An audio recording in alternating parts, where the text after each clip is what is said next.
Hello friends. कोई भी इंसान अपने जीवन में इन्हीं तिन्हीं स्टेज में से किसी पर होता है। पहला है एस्पायर स्टेज, दूसरा है सक्सेस स्टेज और तीसरा है फेलियर स्टेज। एस्पायर स्टेज वो स्टेज है जिसमें हम कोई नई चीज़ करना या सीखना स्टार्ट करते हैं। जैसे हम लोग जॉब करने के लिए पढ़ते हैं या बिजनेस प्लान बनाते हैं या डांस सीखते हैं। ये सारा एस्पायर स्टेज हैं। हम में से ज़्यादातर अभी एस्पायर स्टेज में ही होंगे। सक्सेस स्टेज की बात करें तो ये वो स्टेज है जब हम अपने गोल्स को पूरा कर लेते हैं और सक्सेसफुल बन जाते हैं। फिर वो स्टेज है जिसमें लोग अपने ईगो की वजह से सक्सेसफुल नहीं बन पाते हैं और अपने गोल्स को पूरा नहीं कर पाते हैं। एस्पायर स्टेज से सक्सेस स्टेज में जो चीज़ जाने से हमें रोकती है वो है हमारा ईगो। शिव क्या कहते हैं कि confidence without humility brings arrogance, मतलब बिना ह्यूमिलिटी का कॉन्फिडेंस ईगो है। प्रॉब्लम ये है कि जब भी हम कोई काम करना स्टार्ट करते हैं तब अपनी कोर पर फोकस करने के बजाय हम बड़ी बड़ी बातें करने लगते हैं। इससे हमें बिना काम के ही पब्लिक अटेंशन मिलने लगता है और हम अपने एक्चुअल वर्क को भूल जाते हैं, जिससे हमारे हाथ से फेलियर लगता है। एक्चुअल में जो हम बड़ी बड़ी बातें करते हैं वही हमारा ईगो है। इसलिए हमें अपने ईगो को एस्पायर स्टेज में ही कंट्रोल करना सीख लेना चाहिए। एस्पायर स्टेज में ईगो को कंट्रोल करने के लिए दो मेथड हैं। पहला है always be a student. Ego को कंट्रोल करने का पहला तरीका है कि हमेशा स्टूडेंट बन के सीखते रहें। इससे आपको कभी ये नहीं लगेगा कि आप नंबर 1 हैं, जिसकी वजह से आप में ईगो नहीं आएगी। दूसरा है कम सोचकर और एक्शन ज़्यादा लेकर भी ईगो को कंट्रोल किया जा सकता है। इसको अगर एक एग्जांपल से बताऊं तो ज़्यादातर स्टूडेंट क्लास में क्वेश्चन पूछने से पहले बहुत सोचते हैं कि कहीं सब उस पर हंसने ना लगे या उसका मजाक न उड़ा दें। ऐसा सोचकर वो क्वेश्चन भी नहीं पूछ पाता है।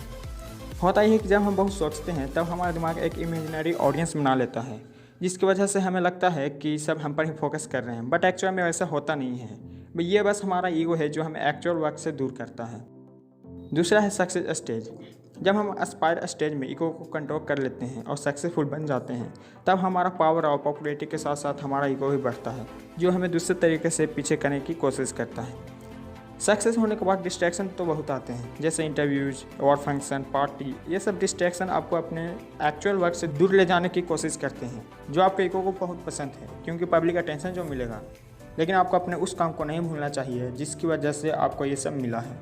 वर्ल्ड फेमस वॉरियर और मुगल एम्पायर जंगीज खान अपने बेटे से कहते हैं कि अगर तुम अपने ईगो को निगल नहीं सकते तो तुम लीड नहीं कर पाओगे। वहीं रायन हॉलीडे कहते हैं कि जो रियल में सक्सेसफुल होते हैं वे सिंपल लाइफ जीते हैं। इसका मतलब ये नहीं कि उन्हें लग्जरियस लाइफ जीना नहीं आता है। वो ऐसा करते हुए अपनी आइडेंटिटी स्मॉल रखते हैं और ईगो से दूर रहते हैं। एग्जाम्पल की बात करें तो अगर आप एक कंपनी में रिसेप्शनिस्ट हैं तो एडमिनिस्ट्रेटिव सपोर्ट ऑफिसर कहने के बजाय सिर्फ रिसेप्शनिस्ट ही बोलें। ऐसा करके आप अपनी आइडेंटिटी स्मॉल रखते हुए सीख पाओगे, क्योंकि हम सब जानते हैं कि नंबर 1 बनने से कई ज़्यादा मुश्किल है नंबर 1 बने रहना। तीसरा है फेलियर स्टेज। कोई काम में फेल होना आम बात है। हम अपने ईगो को कंट्रोल में रखने के बाद भी फेल हो सकते हैं, पर वो फेलियर टाइम में हम क्या करते हैं वही सबसे ज़्यादा इम्पोर्टेंट है। डेट्रॉइट रेड नाम का एक लड़के को 10 साल के जेल भेज दिया गया था क्योंकि उस पर मर्डर, ड्रग्स, हथियारों की हेराफेरी जैसे कई इल्ज़ाम थे।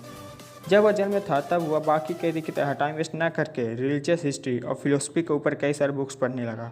ऐसा करके उसने अपने टाइम को इफेक्टिवली यूज किया और अपने टाइम को इफेक्टिवली यूज करने की वजह से ही वो लड़का आगे चल के अमेरिकन मिनिस्टर और सोशल एक्टिविस्ट बना, जिन्हें लोग बाद में माल्कम एक्स के नाम से जानने लगे। एक और था रॉबर्ट गिरी। टाइम को 2 भाग में बांटते हैं, अ लाइफ टाइम और डेड टाइम। जब कोई अपना टाइम को इस्तेमाल करके नई चीज़ें सीखता है तब वह लाइफ टाइम कहलाता है, जिससे अभी आप एक बुक समरी देखकर अपनी नॉलेज को बढ़ा रहे हैं। और डेड टाइम वो है जिसमें हम कुछ भी नहीं करते हैं, उसका इस्तेमाल नहीं करते हैं, फालतू की चीज़ें करते रहते हैं और अपना टाइम वेस्ट करते हैं, वो डेड टाइम हो गया। एग्जाम्पल की बात करें तो फेसबुक चलाना, व्हाट्सअप चलाना, ये सारे डेड टाइम के एग्जाम्पल्स हैं। डेट्रॉइट रेड ने जेल में बुक्स रीड करके अपने टाइम को लाइफ टाइम बना दिया था, जिसकी वजह से वो सक्सेस हो पाया। अगर आप भी बार फेल हो जाते हैं तो अपने डेड टाइम को लाइफ टाइम बनाइए। ऐसा करके आप जरूर सक्सेसफुल इंसान बन पाइएगा। शॉर्ट में समराइज करके बोलो तो चाहे हम एस्पायर स्टेज में हो या सक्सेस स्टेज में या फेलियर स्टेज में, हमें ईगो को कंट्रोल करना चाहिए। एस्पायर स्टेज में ईगो को कंट्रोल करने के 2 तरीके हैं। पहला, हमेशा स्टूडेंट बने रहें, और दूसरा, कम सोचकर ज़्यादा एक्शन लेकर अपने ईगो को कंट्रोल कर सकते हैं। सक्सेस स्टेज में अपनी आइडेंटिटी स्मॉल रखते हुए सीखते रहने से आप अपनी ईगो को कंट्रोल कर सकते हैं।